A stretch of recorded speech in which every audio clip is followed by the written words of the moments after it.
Welcome to JK Education Factory. In this video, we are going to start this book, that is A Brief History of Modern India. Okay, so we are going to start this book from Unit 2, that is The Advent of Europeans and Consolidation of British Power of India.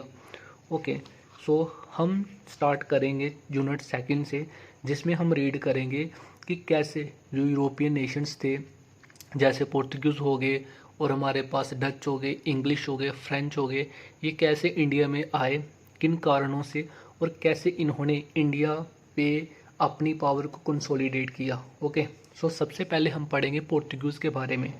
Okay देखिए कि 6th century के and तक जो European Nations थे, जैसे Greece और रोम, इनके India के साथ जो ट्रेड रिलेशंस थे वो बहुत ही मजबूत थे। ठीक है, बट जैसे ही रोमन एम्पायर डिक्लाइन हुआ, उसके बाद जो जो रिलेशंस थे इंडिया के यूरोपियन नेशन के साथ, इनमें एक डिस्टेंस आ गया। ठीक है, ये रिलेशंस थोड़े कम अच्छे हो गए। ठीक है, तो उसके बाद क्या हुआ, 15th सेंचुरी के एंड में जो पोर्तुगीज़ थे, इन्होंने एक अटेम्प्ट की, एक कोशिश की इंडिया और यूरोपियन नेशन के बीच में रिलेशंस को बेटर करने की। ठीक है, ओके सो आगे हम पढ़ेंगे तो quest for and discovery of direct sea route to India. देखो, जैसे ही रोमन एम्पायर का डिक्लाइन हुआ 7th सेंचुरी में, उसके बाद जो अरब थे उन्होंने इस्टेब्लिश कर लिया अपना डोमिनेशन। कहाँ पे? इजिप्ट और पर्शिया में। Persia mean in today time Iran. Okay, इससे क्या हुआ कि जैसे ही रोमन एम्पायर 7th सेंचुरी में डिक्लाइन हुआ, उसके बाद जो अरब थे उन्होंने अपना डोमिनेशन इस्टेब्लिश कर लिया इजिप्ट और पर्शिया में। उसका रिजल्ट ये हुआ कि जो यूरोपियंस नेशन का डायरेक्ट कॉन्टैक्ट था इंडिया के साथ, वो क्या हो गया? डिक्लाइंड हो गया। और इससे जो इंडियन कमोडिटीज़ थी, जैसे स्पाइसेस, सिल्क और वेरियस प्रेशियस स्टोन्स, जो इंडिया से यूरोपियन मार्केट में पहुंचा करते थे, वो क्या हो गए? अफेक्टेड हो गए। ठीक है, क्योंकि बीच में कौन आ गए थे? अरब। तो फिर अरब ने क्या किया, ये क्या करते थे कि इंडियन मार्केट से चीज़ें लेके यूरोपियन मार्केट में महंगे दामों में बेचा करते थे। ठीक है, सो जो मर्चेंडाइज थी इंडिया से, वो यूरोपियन मार्केट में जाती थी किसके थ्रू? अरब मुस्लिम्स इंटरमीडिएट्स के द्वारा। ठीक है, और जो ये रेड सी वाला जो ट्रेड रूट था, यहाँ पे स्टेट मोनोपोली थी किसकी?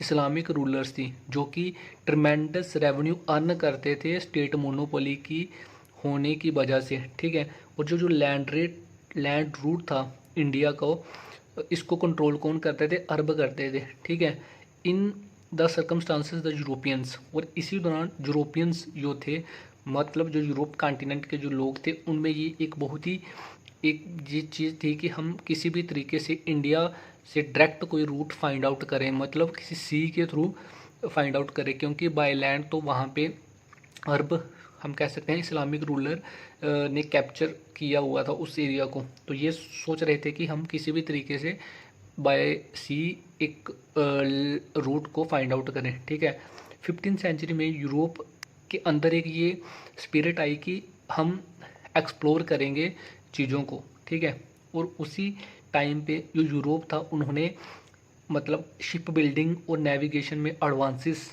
हासिल कर ली। ठीक है, इससे क्या हुआ कि ऑल ओवर द यूरोप में एडवेंचरस समुद्री यात्रा के लिए उनमें एक स्पिरिट एक जागे कि हम अभी क्या करेंगे? सी एडवेंचरस एक्टिविटीज़ करेंगे। और साथ में जो इकोनॉमिक डेवलपमेंट थी, मैनी जो रीजन से यूरोप के, वो भी क्या हो रही थी? प्रोग्रेस हो रही थी। ठीक है, क्योंकि कैसे कि लैंड कल्टीवेशन का एक्सपेंशन हो रहा था यूरोप में, और इम्प्रूव्ड प्लग की इंट्रोडक्शन कर दी थी उन्होंने। साइंटिफिक क्रॉप मैनेजमेंट हो गई थी उस टाइम यूरोप में क्रॉप रोटेशन की वजह से, और वहाँ पे इंक्रीज सप्लाई ऑफ मीट। ठीक है, इन सभी की वजह से प्रॉस्पेरिटी मतलब हो रही थी यूरोप में उस समय। ठीक है, और वहाँ पे उस समय जब किसी कंट्री में प्रॉस्पेरिटी होगी, तो वहाँ के लोगों की एक डिमांड होगी लग्जरी गुड्स के लिए। जो सेम हुआ यूरोप के साथ। विनाइस और जिनोवा, इन्होंने क्या किया, ये कि ये तो प्रॉस्पर हो चुके थे ट्रेड के द्वारा। ठीक है, ओरिएंटल गुड्स को ट्रेड कर करके ये क्या हो चुके थे? प्रॉस्पर हो चुके थे दोनों। लेकिन इनके पास इतनी पावर नहीं थी कि ये ओटोमन तुर्क, ठीक है, इनसे ये मुकाबला कर सकें। तो इन्होंने क्या किया कि इन्होंने जो नॉर्थ यूरोपियन थे ये तैयार हो गए पोर्तुगल और स्पेन को मदद देने के लिए मनी से और मैन से, ठीक है। इवन की जो जिनोसी थे ये रेडी हो गए शिप और टेक्निकल नॉलेज पोर्तुगल और स्पेन को देने के लिए कि हम आपको टेक्निकल नॉलेज, मैन भी देंगे, मनी भी देंगे और शिप बिल्डिंग का नॉलेज भी देंगे, और आपका काम क्या है कि आपने चीज़ों को एक्सप्लोर करना है, ठीक है, ठीक है। और ये भी नोटेड किया जाता गया है कि जो पुर्तगाल थे पुर्तगाल ने अज्यूम कर ली थी लीडरशिप किसमें, क्रिश्चियन डोम्स में, ठीक है। क्रिश्चियन डोम्स जो रेजिस्टेंस था इस्लाम को, उसकी इसने लीडरशिप हासिल कर ली थी। इससे क्या हुआ कि इसमें जो स्पिरिट ऑफ एक्सप्लोरेशन थी वो भी इंक्रीज़ हो गई, ठीक है। हिस्टोरियन जिनने ऑब्जर्व किया है कि जो आइडिया था फाइंड करने का ओशन रूट इंडिया को, वो क्या था कि वो एक एक जिद पकड़ ली थी प्रिंस हैरी ने। प्रिंस हैरी जो कि पुर्तगाल के प्रिंस थे, इन जिनका निक नेम था नेविगेटर, ठीक है। इसने एक मन में ये ठान लिया था कि मैंने इंडिया को एक रूट से फाइंड आउट करना है, सी रूट से, ठीक है।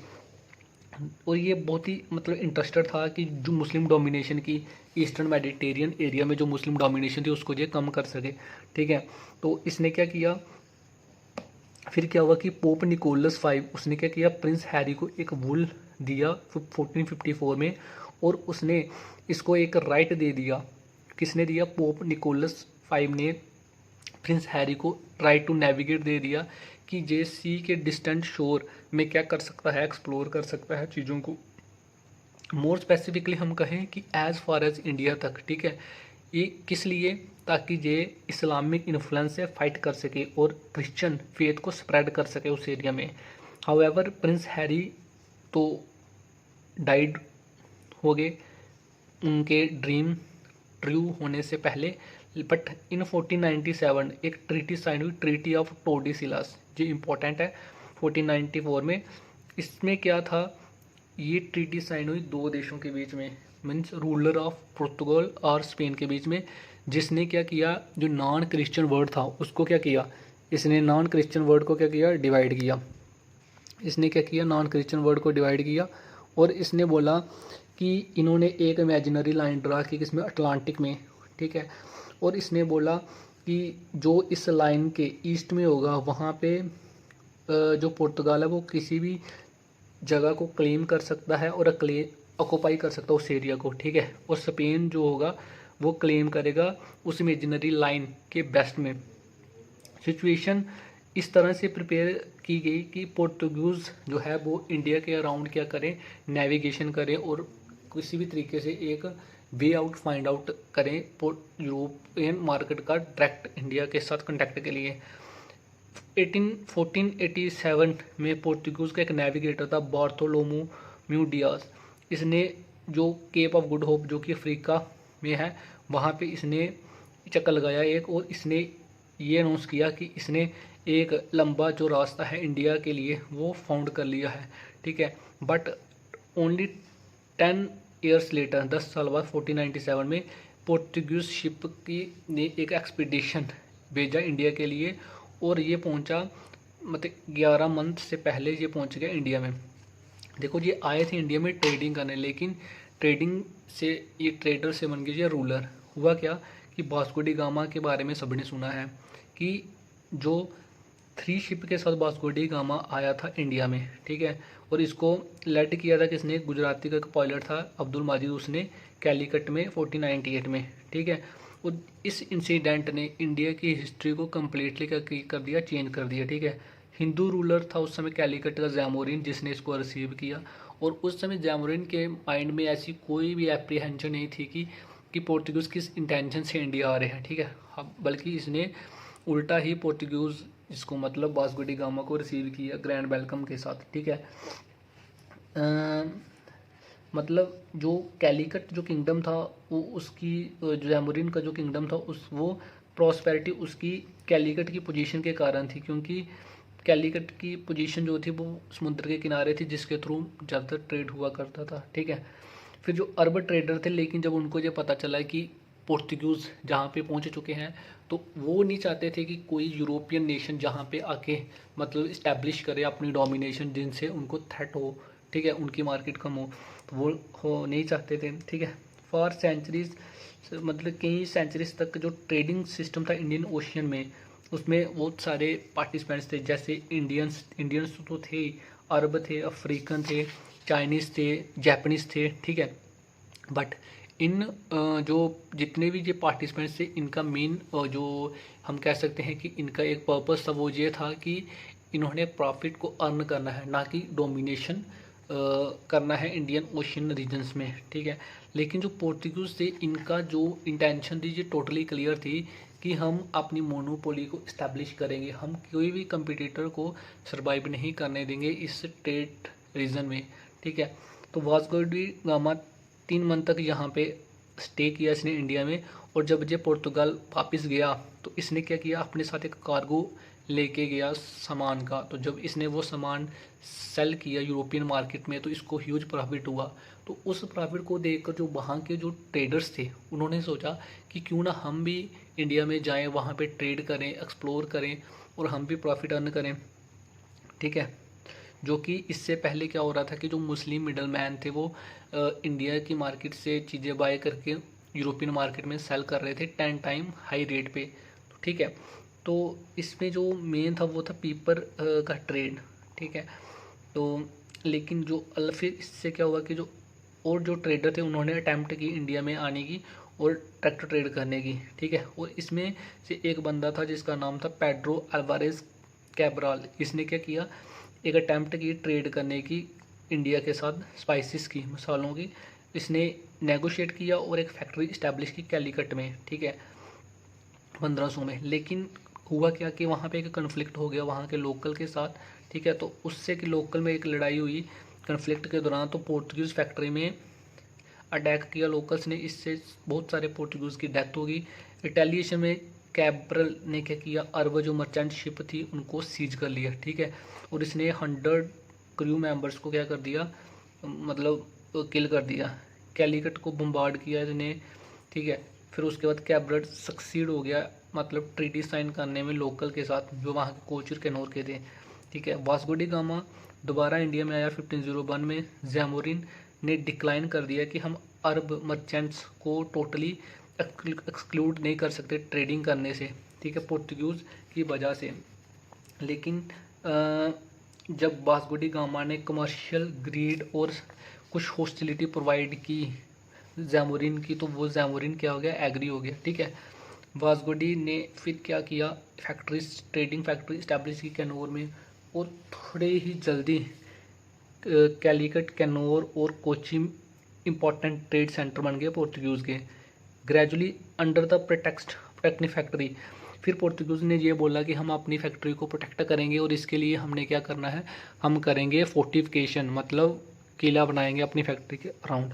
फिर बाद में जाके, बाद में इन्हीं फोर्टिफिकेशन की वजह से इन्होंने अपनी फैक्ट्री को कन्वर्ट कर दिया फोर्ट में। फिर वहाँ से इन्होंने क्या की, मतलब कैप्चर किया थोड़े थोड़े एरिया को सराउंडिंग में, ठीक है, मिलिट्री में कन्वर्ट कर दिया उन फोर्टिफिकेशंस को, ठीक। उसके बाद हम बात करेंगे फ्रांसिस्को डी अल्मीडा के बारे में, जो कि कुछ गवर्नर थे पोर्तुगीज़ के इंडिया में। अल्फांसो डी अल्बुर्की की बात करेंगे, नूनो दा कुन्हा के बारे में बात करेंगे, इनकी कंट्रीब्यूशन क्या है, और फिर फेवरेबल कंडीशंस क्या रही पोर्तुगीज़ की, जिन वजह से वो इंडिया में मतलब आप इस्टेब्लिश हो पाए आसानी से। पोर्तुगीज़ स्टेट की क्या कंसेप्ट था, पोर्तुगीज़ का जो एडमिनिस्ट्रेशन था इंडिया में वो कैसे होता था, रिलीजियस पॉलिसी पढ़ेंगे हम पोर्तुगीज़ की, ठीक है।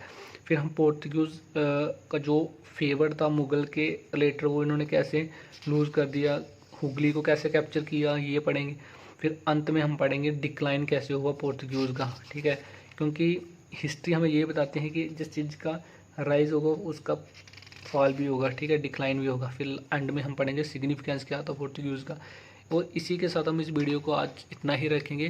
देखिए, ये जो बुक है मॉडर्न इंडिया, काफ़ी बल्कि बुक है, ठीक है। अगर आप देखोगे तो काफ़ी बल्कि बुक है। इसके जो टोटल पेजेस होंगे वो मैं आपको बता देता हूँ, अराउंड 950 के अराउंड इसके पेजेस हैं, ठीक है। खुद पढ़ने में आपको बोरिंग फील हो सकता है, लेकिन through my channel, through my videos, I will try to explain the very concept, boring concept, in a simple and lucid manner. So if you like this video, you can share with your friends, you can comment your queries in which way you want to get lectures, whether you want the next lecture in the same way or I should change the way in my teachings. So I will welcome your suggestions and try to bring new strategies in the next upcoming sessions. Till then, signing off. Keep supporting my channels. Thanks for watching. Bye.